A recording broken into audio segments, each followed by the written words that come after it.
Welcome back to RealVacantLand.com. This is Luke Smith, and I've got a property for you. I've been slaying bills all morning, bam, bam, bam, knocking them out like one after another. And one of them is like an old water bill from a property you sold a while ago, and just got the bill. And I'm just paying it, trying to figure out. I paid it, I send the bill. They say, no, you're not the owner. It's like, because I just sold it. So I show them the paperwork. They say, what's the legal description? I sent them, been going back and forth for like 6 months on paying this bill and just trying to get it paid for the guy who bought the land. So in that same county, different property, I saw another property come up. And this one is not my property. It's owned by Andrew Goring. And Andrew is, he's here on the website. His name, phone number, email address. This is Otero County, New Mexico. And the title of this video is No Zoning Here, because Otero County, New Mexico, I bought some land there and I was trying to figure out, what I could use it for, what I can and can't use it for. And you call the county, call whoever in the county, government people, and ask, so where's the planning and zoning? I can't find their phone number anywhere. And that's because there isn't one. They don't have that department. That whole piece of the government is gone in Otero County, New Mexico. Like, they never created it. And that's the way it should be. I mean, that's freedom. That makes it so you can go do what you want to do with the property. You bought land, it's your land. You can go have fun with it, right?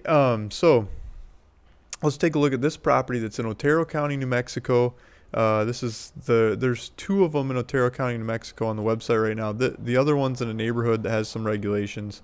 This one is, I don't believe in any neighborhood that has any regulations. Please do your own confirmation. I'm just looking at it from outside, from some experience of trading thousands of properties. So look at this one, and Andrew's asking $9,999 for this property. It's Otero County, New Mexico. It's 2.5 acres, and there's a road on the east side and a road on the south side. It looks like there's a power line on the south side of the property. It looks like there's a mobile home across the street. It looks like a manufactured home on the kitty corner across the street.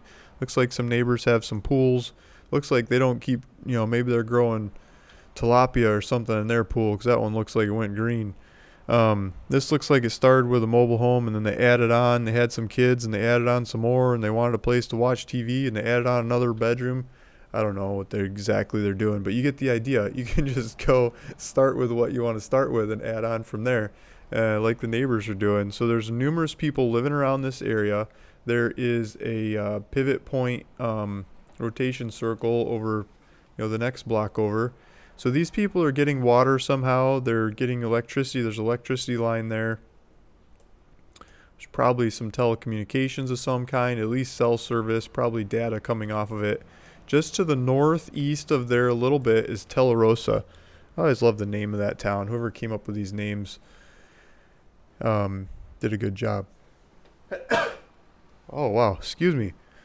So Telerosa is in New Mexico. There's Route 70, Route 54. If we go down south of Telerosa, we get to Alamogordo. Alamogordo is the main town in this county, in this area. It's not that big of a town. Telerosa is not that big of a town, but it's got grocery stores, it's got schools. I mean, it's got the basics. And then there's a lot of military. There's a Air Force base to the west of this property, and it's a big one. I mean, it's like a crazy big one. And there's a couple national monument kinds of sections that are inside the Air Force base. So there's San Andreas National Wildlife Refuge and White Sands National Monument. And if you look up White Sands, I should have pulled it up for you before I pull it up on here. But it's just these sand dunes, these white sand dunes. You can go, like ride a sled on. They're just silky smooth sand that's wind blown into the area. And just these big massive sand dunes in the middle of nowhere kind of thing, right? And so the Air Force base is built around those. So they've got a bunch of room there where they can do missile testing and, test the newest airplane, helicopter, jet, whatever. And so the people that work on that live in these towns. Some of them. And people that supply them, and, the ripple effect from that business from there. On the other side of these towns are a bunch more forest. Let's pull this back up. So this gray patch on the screen is the Air Force Base. On the other side of it is all this green, and there's a Native American reservation in the middle. But on either side of the reservation is National Forest. Lincoln National Forest is south, and I don't know what the green one to the north is, but it's here, Fort Stanton Snowy River Cave National Forest, I'm guessing. So there's a lot of government land around, crazy amounts of government land to go explore, have fun on, hike, backpack, camp, horseback ride, whatever, right? And then you got this town in the middle that you can get supplies, and on the side of town you could build your home without having any regulations to mess with you. So if you're a DIY and you want to go build your own place, you want to set up your own place without the regulations, go for it. I've heard statistics that half the cost, sometimes more like 60% of the cost average for a lot to come and get built on is bureaucracy. It's stuff about getting permits and getting past different regulations, getting it to code, and getting the licensed whoever in there to make it happen. So when you cut out that bureaucracy by not having a planning and zoning department like Otero County does, it makes your timeline a lot shorter. You get a lot more say in what you're going to do, and it cuts your cost of taking a vacant piece of land like this into production, into having, changing it from a vacant piece of property to a homestead. Whether you're building it and selling it to somebody or building it and living in it for yourself, that just cuts a large piece of the cost out of there. So the industry statistics are close to 60%. It's over 50% on average. This is across the country average, not some areas are going to be cheaper, some areas are going to be more. Like my town here in California is probably more. Over 50% of the cost goes to the bureaucracy stuff.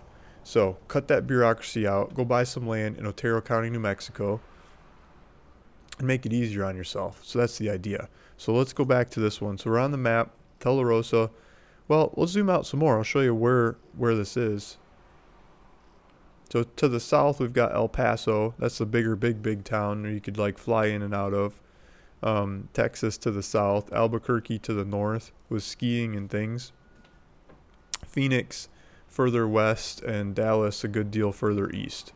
Like a long day's drive. I've driven El Paso to Dallas. I mean, it's a long drive. There's a checkout on here, so there's a checkout button. We could click that, make sure it's working, and it goes to Goodwin Land Sales. That's Heartland. Okay, so he's processing payments through Heartland. It's a good payment processing company. And this is Andrew's doing that, so the money goes to Andrew. It doesn't go to me. And you're doing a deal with Andrew by buying this land. It's for sale by owner. Andrew's the one selling this. I'm just presenting it to you. This is Otero County. 2.43 acres. He's got the legal description of it, GPS coordinates. If you click on the GPS coordinates, you get driving directions over there to go take a look at it. He's got the GPS coordinates of the four corners of it. He's saying the elevation's like 4,300 foot elevation. And zoning, no zoning. That's my favorite part of this. Tax, $102 a year tax, no HOA. So water well needs drilled, and septic needs to be installed, and power at White Mountain Road. Okay, so just the basics. And he had some pictures. Let's take a look at these pictures. These look like street view pictures from the Google drive-by kind of thing. And so looks like a paved road to the south and a dirt road to the east. And so here's probably a shot of the road. Some more shots of the road, and there's the property. Maybe we can just pull this thing up in Google Maps. Let's see. Well, what the heck? I lost the location of it. Let's reload this, and we'll get a fresh location on it, and then I'll see if I can get Street View, and we can go take a look at it and do like a virtual tour. Come on. No, we're not getting Street View. So I guess the Street View is of the area. It's not of the actual property. Unless he got it off someone else's data set. Okay, yeah, you can get Street View down the street, but not the actual street. Yeah, this looks like the street you had the Street View on. So here's some shots of the area. People are growing trees. You can plant trees. Looks like a horse trailer over here. Looks like manufactured home.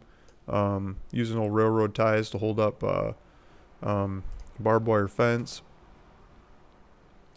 And power poles going down the street where the property is. I think that might be your neighbor over there. Some of this looks dirt, some of this looks like random bush, but basically a vacant piece of land that you could scrape and plant whatever you want. And you could see different people planting pine trees, deciduous trees. You could see mountains off in the distance. Probably your mailbox would be down here at the end of the street. Looks like they might have kids. There's a play structure over here. There's farming over here. So this is the crop rotation pivot point thing we're looking at from the satellite pictures. Here's the maps to the mountains to the east that are a bunch of national park. And classic blue skies of New Mexico. Looks like they're growing hay over here. So I bet you it's cheap to keep horses because you probably got feed coming from the area. Yeah, you can see there's a pressure tank for their water well. Maybe we can drive up and take a closer look at this. These are the kinds of tanks you use to pressurize water as it comes out of the water well. And then you have, like, you know, what would that be? 200 gallons? Maybe a 300 gallon tank. And so the water well probably doesn't flow at a strong enough pressure consistently to hit the tap. And this will level it out instead of turning the tap on and then the well kicking on and off ridiculously as you turn the water on and off. It smooths out the demand for the well and extends the life of the pump a good deal, and has water on supply to deliver it smoothly, if you will. I'm not a plumber, but that's my understanding. Used to have that as a kid, using well water. So that's an obvious sign that they're using well water in the area. Okay, so there you go. There's this property. I'll leave that one with you guys. Hit the link below in the description to go back to this and look at it on ruralvacantland.com and see if this is the right one for you. Go take a tour, hit the buy it now button. You could do it while you're standing on the property. It's set up for phone checkout, and put your credit card, your debit card, or your banking account information in there and run with it. Andrew will do the paperwork, get it into your name in short order, and yeah, maybe you chime back in later with some pictures of stories, or better yet, make a YouTube channel and show us what you build on that land. I'd sign up. I'd subscribe. Thanks, guys. See you in the next one.